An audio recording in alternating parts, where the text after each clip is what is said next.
Hello, I'm Amy Waskey, and if you're watching this, you're probably in my English 3 class for second semester 2017. This year we'll be focusing on grammar, writing, and revision, and also reading and annotating for critical thinking skills. We're going to be reading a novel, some short stories, some poetry this year, and I want you to know that you will be required to annotate most or maybe even all of those works, so come ready to do that.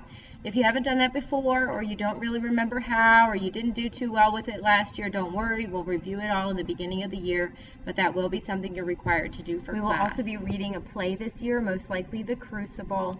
That will happen toward the end of the semester, most likely. Throughout our studies, we're also going to be doing plenty of writing. Our semester will begin with the summer reading assignment, which is a major writing assignment. I'm going to walk you through the writing process from beginning to end in hopes that you can gain some independence in your writing. After that, I'm going to be expecting you to write on your own. You will have a project called the CRE project, which is Critical Response Essay Project, where you'll be required to write a few essays on your own that are going to be based on what you've read and studied and probably discussed in class as well. We have many class discussions in class. I'm going to expect you to speak and listen in a small group, in a whole group, and then also in presentation form. You will most likely complete 2 presentations this year. You will do a grammar presentation where you work through an entire sentence grammatically, and for the diction and syntax, if you don't know what those are, I'll explain when we get to class. You'll also complete a presentation where you lead the discussion for a chapter of our novel that we're going to study. So those are the major components of our class this semester coming up. I wanted to let you know a little bit about those. I also wanted to let you know that I do not generally accept late work. I expect students to do their work on time. There are a few exceptions to that, of course, but generally I'm expecting you to get your work in on time. I want you to make sure that you're considering reading all directions and listening carefully. I give lots of directions, both verbal and visual, and those are going to be keys to your success.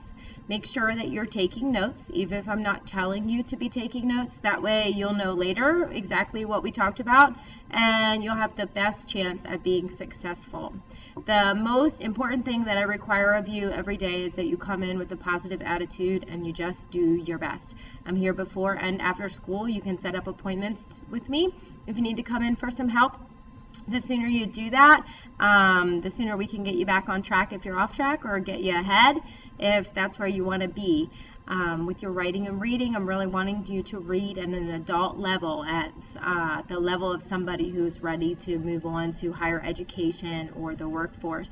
And I'm expecting you to be working toward that goal while you're in class with me. I certainly hope that you enjoy English 3 this year with me. I know I'll be enjoying it. I love to read, I love to write, and I especially love to help people to get better at those things. There's some information following that I'd love for you to pay attention to. My email is there, and a few other helpful pieces of information about the course. If you have any questions at all, please feel free to email me, and I'm looking forward to meeting you. See you soon.